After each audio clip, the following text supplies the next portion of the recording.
Ada seorang sahabat bernama Thauban. Ini Masya Allah, Thauban ini rajin sholat berjamaah Pak. Sahabat Nabi, sangat soleh, rajin ibadahnya, dan tidak pernah meninggalkan ibadah di masjid. Dan posisinya selalu pojok kanan. Pojok kanan. Tapi niatnya bukan ingin mojok. Niatnya bagaimana saya bisa khusyuk ibadah dan tidak mengganggu orang. Karena biasanya posisi di pojok itu pada umumnya tidak banyak singgungan dengan orang lain. Tidak banyak singgungan dengan orang lain. Maka Masya Allah, maka ketika datang ibadah, ramai masjid dan sebagainya, sampai satu ketika, saya persingkat, dalam sholat subuh, beliau tidak datang. Ditunggu oleh Nabi. Sampai Nabi bertanya begini, kemana Thauban? Radhiyallahu ta'ala anhu. Kemana Thauban? Tidak ada yang tahu. Sampai ketahuan oleh Nabi itu. Jadi orang satu orang nggak datang aja, oleh Nabi ketahuan, di sebulan kemana nih? Nggak ada gitu. Tapi sahabat mengatakan, kami tidak tahu ya Rasulullah, kan? Apa yang terjadi? Ditunggu oleh Nabi.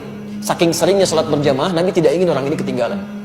Ditunggu sampai agak kemudian melewat, waktunya mulai berlanjut, diputuskanlah untuk dilakukan sholat. Ya, karena dikhawatirkan habis waktu subuhnya.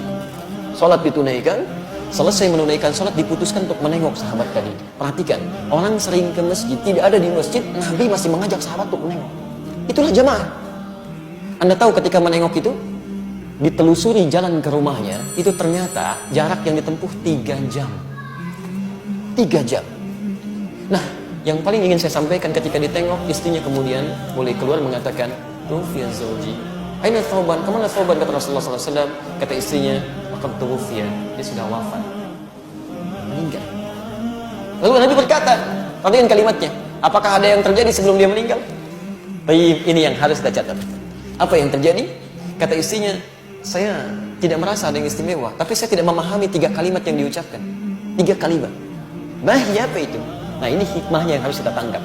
Sebelum beliau meninggal dalam sakaratul mautnya, beliau mengatakan, kenapa nggak lebih jauh lagi, katanya. Kalimat pertama, saya tidak paham itu. Kalimat kedua, kenapa bukan yang baru, katanya kan? Kenapa bukan yang baru?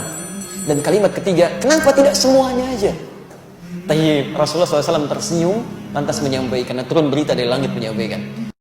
Teman-teman sekalian, ketika Thauban mengatakan kenapa tidak lebih jauh lagi, kita mesti pahami, sebelum seseorang meninggal dunia dalam sakaratul mautnya, itu akan ditampakkan keadaan amalnya. Ketika beliau berangkat ke masjid itu ditampakkan pahala-pahala kebaikannya, maka dia katakan, ya Allah, kenapa nggak lebih jauh lagi masjidnya? Sehingga ketika saya jalan itu mendapatkan lebih daripada itu. Bukankah langkah pertamanya mengangkat derajat di sisi Allah? Langkah keduanya menggugurkan dosa yang dibawa? Masjidnya tempatnya 25 lebih bagus daripada tempat biasa. Yang satu keduanya 500 tahun, dua ketiganya 500 tahun, tiga keempatnya 500 tahun. Kata sahabat Thauban, ya Allah, kenapa nggak lebih jauh lagi? Yang kedua, ternyata ketika musim dingin beliau berjalan, beliau menggunakan pakaian double. Yang paling dalam itu pakaian barunya, yang luar pakaian lamanya. Di jalan bertemu dengan seorang kedinginan, maka dilepaskanlah pakaian yang luar yang lamanya, dipakaikan pada orang tadi supaya tidak kedinginan. Ketika ditampakkan pahalanya, beliau berkata, ya Allah, kenapa bukan yang baru yang dulu saya pernah berikan? Kenapa bukan yang baru? Allahu Akbar. Dan terakhir mengatakan, kenapa bukan semuanya? Karena beliau terbiasa bersedekah pada orang, memberikan kebaikan-kebaikan, kadang-kadang berbagi dengan orang lain. Ketika ditampakkan pahalanya, ya Allah, kenapa nggak semuanya aja dulu saya kerjakan? Ada penyesalan dalam jiwanya. Anda bayangkan seorang sahabat mulia saja masih menyesal dengan amalnya, maka bagaimana dengan orang-orang yang belum sempurna kebaikan-kebaikannya seperti itu?